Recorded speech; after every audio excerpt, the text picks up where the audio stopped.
ผลงานวันนี้จ้ามีทั้งปลากาดแล้วก็ปลายังปลาคากับปลานิ่มโอเคให้ดู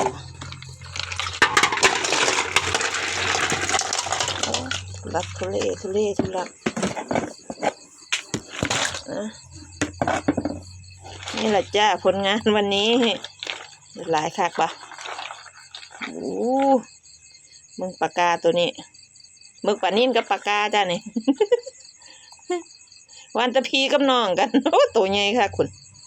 ปลากาตัวใหญ่ๆมึงปลานิ่มกับปลากาตัวเกือบเท่ากันจ้ามื้อนี้หมานคักค่ะมื้อนี้